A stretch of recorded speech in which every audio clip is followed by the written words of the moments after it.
Hey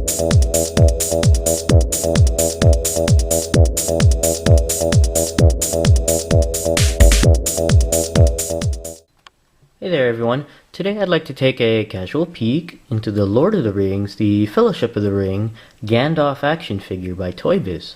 This figure set is part of the second wave of the Fellowship of the Ring series, and as you can see here, this is in the Half Moon packaging here, the original packaging style of the Lord of the Rings figures. And it was originally released in 2002, just after the movie came out. I bought this figure set at a KB toy store for $9.99. This is before they started discounting the figures. As you can see, the figure in the package, this particular version of Gandalf is Gandalf the Grey, before his fall into Moria. Oh, actually, this is right when they enter the mines of Moria, because this Gandalf comes with light-up staff action, which he used when they were trapped after the Watcher in the Water destroyed the Dwarven Gate. And he also comes with a Elven Sword Glamdring as well. Looking at the package here, you can see Sir Ian McKellen, who played Gandalf there.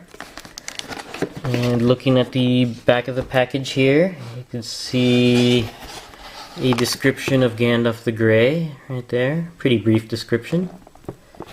And you can also see pictures on how to use the light up staff action. Hopefully mine still works. This figure's been in the package for quite some time, better part of 8 years. So I don't know if the battery's still good.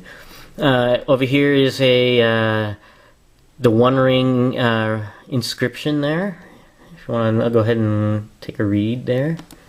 And also other figures from the second wave of Fellowship of the Ring. You have Gandalf, Saruman, Gimli, Samwise Gamgee, and Orvisir. Let's go ahead and open up this figure out of the package, and we'll be right back. Okay, we're back, and Gandalf the Grey is out of the package. And let's go ahead and go over the accessories first. First thing we'll take a look at here is the wizard's hat, right here. And it's pretty accurate to what was in the movie on there. Nice gray, wide brim hat here. And this hat is just a little too small to fit around his head. If you try pushing it down, it just tends to pop right off his head, which is kind of unfortunate. So basically it just sits loosely on there and can easily be knocked off on there, off the figure, which is unfortunate, but it's still a very nice hat on there. Next thing we'll take a look at is the sword that Gandalf carries around, basically the Elven Sword Glamdring on here. It's not actually stated in the movies, but it is the Elven Sword that Gandalf finds in the cave from the story of The Hobbit, which is the prequel to the Lord of the Rings. This sword, Glamdring, and the short Elven Sword Sting were both found in the cave, and of course you know that Bilbo gets Sting and passes it on to Frodo in the Lord of the Rings. That's pretty basic sword, nice and straight on mine. Not too much detailing on here, but this is Glamdring. Next thing I'll take a look at here on the figure is the cloak. Basically, the only way for this cloak to be wearable by Gandalf is to have his arms spread out like it is right now. If you tend to put his arms down, it looks kind of awkward there. So I guess this cloak is meant to be worn when his arms are spread out, which is kind of unfortunate. But the good thing is you can just easily remove it. It just drapes across his arms on here, and it's made of a soft, rubbery type material on here. Right there, and that's the cloak. And he also comes with this little pouch bag here. It's around his shoulders. So you can take that off here. It's nice and detailed as well. I like the detail they put into the into the pouch. I don't know if you can see the details on the pouch itself, and you can see this like rope like stitching on the bag here. Pretty neat. And the last accessory we'll take a look at here is Gandalf's staff. And I don't know if you follow along in the movies, but Gandalf tends to lose his stabs throughout the 3 films. He's bad at maintaining his stabs. He's just as bad as Obi-Wan is at maintaining his lightsaber. If you count the number of times he's lost his staff in the movies, he's lost his staff a total of 3 times throughout the trilogy, 4 times if you count the extended edition.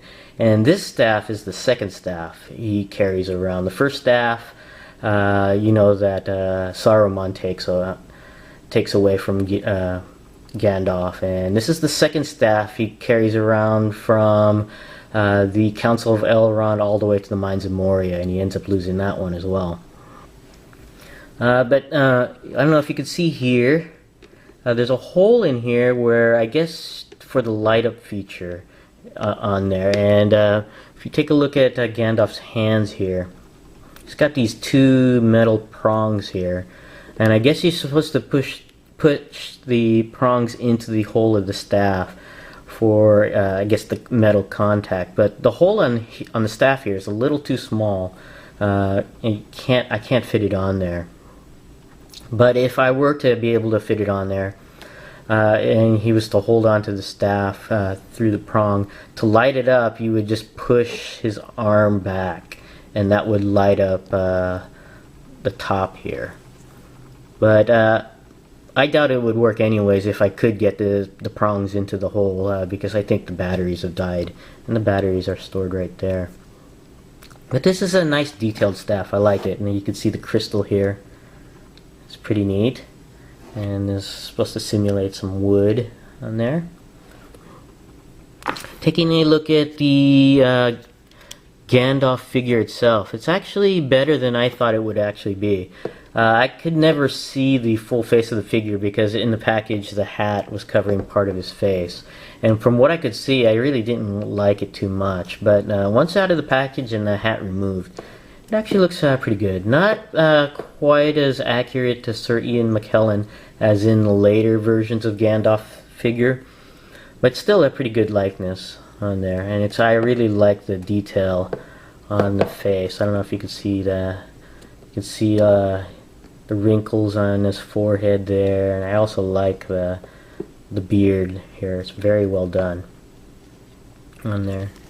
And also he's got his wizard robe here. It's nice and flowing on here, and you can see it flowing down his arms as well. And they designed it so you can actually bend the arms, so that's kind of neat. Doesn't really impede too much on the articulation. Very nice figure. I really liked it. I like it a lot better than I thought it would. So, but going over the articulation, the head slightly goes back and forth. It doesn't go back and forth that much because of the hair in the back and the beard in the front. The arms do go all the way around. This one's free moving. This one's on a ratchet because of the action gimmick here. You push the button and his arm goes up and down. The arms do go out and in. It's pretty neat. It does bend at the elbow ever so slightly, and it does, if you really work at it, go all the way around. His arm at the forearm goes all the way around. No torso articulation, but it does rotate at the waist all the way around. And the legs are a very simple T-crotch on there, so it actually goes up and down. The knees do bend, but there's no articulation on the ankles here. It's set in a permanent pose. So you can only get so many positions of Gandalf here standing. And most of the time he's got this leg bent just to balance out the foot on there. So like he's running. Probably when he gets first sign of the Balrog and tells them to run. I guess that's the pose he's got right there. So, but overall, this is a very nice figure of Gandalf the Grey. I think this is one of the only figures of Gandalf the Grey from the initial releases of the Lord of the Rings figures. I don't think you don't get another one until at least the trilogy packaging, or maybe the gift set packaging. So, but this is my casual peek into the Lord of the Rings, the Fellowship of the Ring, Gandalf the Grey action figure. Thanks for watching, and I'll see you guys next time.